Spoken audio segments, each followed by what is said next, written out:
Kedah, antara negeri tertua di Nusantara, didiami seawal abad ketika Masih, berada di lawan utama Nusantara. Mungkinkah Kedah tua mengenali ajaran Islam seawal kurun pertama hijrah lagi?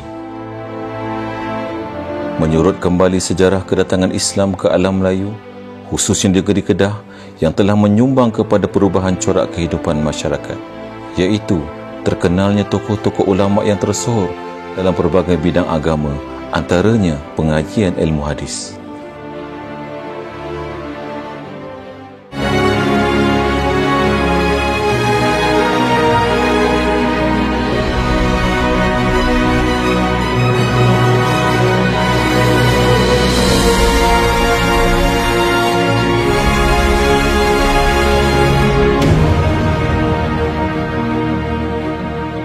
Jelajah ulama hadis.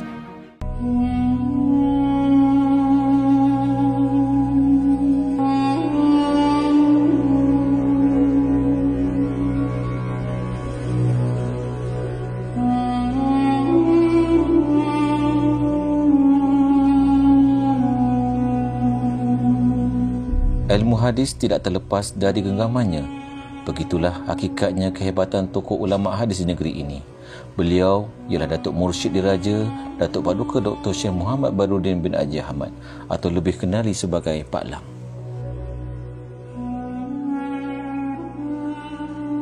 Mengikuti perkembangan sejarah, beliau antara pembangun fikiran umat Islam di dunia. Semua kita kena ingat bahawa apa yang kita amal sekarang itu adalah cukup betul dan mengikut mazhab Imam Syafi'i dan sebagainya. Siapa yang berhak menjelaskan Quran? Rasul sallallahu alaihi wasallam. Sepanjang hayatnya, beliau memperjuangkan agama Islam dalam membawa perubahan pembangunan dan kehidupan umat Islam berdasarkan kitab Al-Quran dan hadis pada abad ke-20 hingga ke-21. Antara perkara menarik mengenai tokoh ulama di negeri ini ialah ketinggian ilmu yang diwarisinya daripada keturunannya. Apabila beliau dilantik menjadi mufti ketiga di negeri Kedah, pengalaman hidup yang sukar sejak usia kecil menyebabkan beliau menjadi insan yang kuat, berwibawa dan berjiwa kental dalam keluarga. Beliau merupakan anak ketiga daripada 6 orang adik-beradik yang kesemuanya adalah lelaki. Beliau berkahwin dan dianugerahkan Allah 4 orang anak lelaki dan 3 perempuan.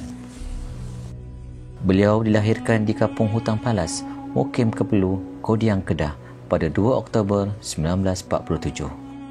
Hasil perkongsian hidup bapanya, Tuan Guru Haji Ahmad bin Osman yang berasal dari negeri Perlis bersama ibunya, Puan Hajah Kalsum binti Bakar. Saya dipesan oleh ayah saya supaya jangan tinggalkan negeri Kedah, karena aku mengharapkan bahawa masyarakat Kedah akan mendapat faedah dari kamu.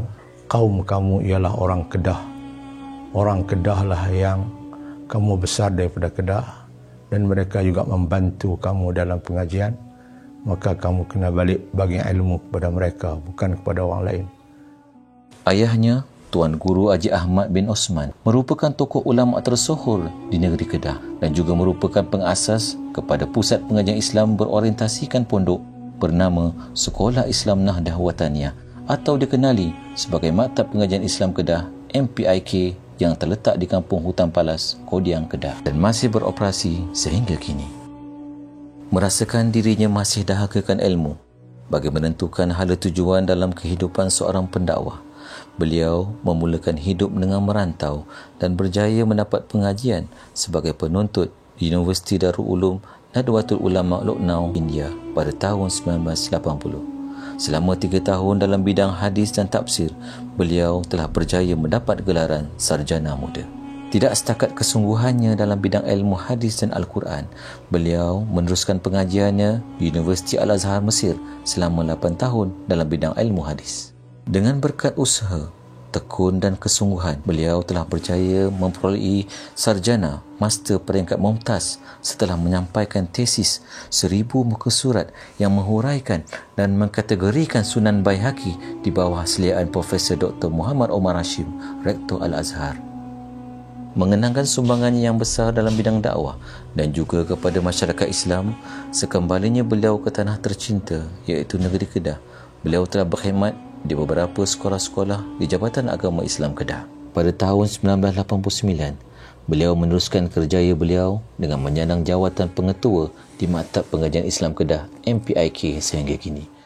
Pada tahun 1997, beliau mula berkhidmat di Insaniah sebagai pensyarah kanan dalam bidang usuluddin. Berkat kesabaran dan kewibawaannya, pihak Insaniah telah melantik beliau sebagai dekan kuliah usuluddin iaitu selama 6 tahun yang berkuat kuasa pada tahun 2002. Di samping melaksanakan tanggungjawab sebagai tenaga pengajar di Insaniah dan juga tugas-tugas dakwah, beliau juga diberi kepercayaan untuk menganggotai Ahli Majlis Agama Islam Kedah, Ahli Jawatankuasa Zakat Negeri Kedah, Ahli Perkim Negeri Kedah dan Ahli Jawatankuasa Fatwa Negeri Kedah. Pada 16 Januari 2011, beliau telah dianugerahkan oleh Ke Bawah Duli Yang Maha Mulia Tuanku Sultan Darjah Seri Sertia Sultan Abdul Adim Muazzam Shah yang membawa gelaran Datuk Paduka. Di samping itu, beliau juga telah dipilih menjadi tokoh pendakwah negeri Kedah sempena sambutan Maulid Rasul. Anugerah itu telah disampaikan oleh Ke Bawah Duli Yang Maha Mulia Tuanku Sultan Kedah semasa Majlis Pelancaran Maulid Rasul peringkat negeri Kedah pada 1 Mei 2004 bersamaan 12 Rabiul Awal 1425 Hijrah. Kemudian, Ke Bawah Duli Yang Maha Mulia Tuanku Sultan telah memperkenankan melantik Sahibus Sama'ah Datuk Paduka Said Muhammad Badruddin menjadi Mufti Negeri Kedah yang ketiga mulai 1 Julai 2009 sehingga 19 Julai 2017. Beliau mencurahkan jasa dan bakti sebagai Mufti Kedah selama 9 tahun bersama Kerajaan Negeri Kedah.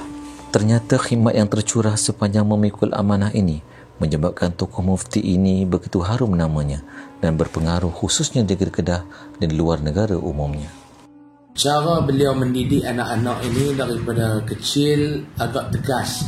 Beliau ni tegas dan penyayang, bukan tegas yang garang sampai tak ada waktu yang bermanja dengan anak, tak. Beliau seorang yang tegas, tapi dalam ketegasan beliau penuh dengan kasih sayang. Bila dengan anak-anak ni, beliau jarang kita kata nak rotan, jentik telinga apa ni, agak jarang lah. Kita boleh bilang lah dalam setahun tu kena rotan dengan dia berapa kali tu, ingat sebelah jari kalau bilang pun tak habis. Tetapi beliau ni sangat digeruni. Kalau beliau cakap A tu, kita nak kata B tu tak berani lah. Dia kata A, kita tetap A. Kalau buat apa-apa, kita cukup takut kalau dia tahu. Nak kata dia yang kita kata perongah itu tak, tapi dia seorang yang tegas, penuh dengan kasih sayang.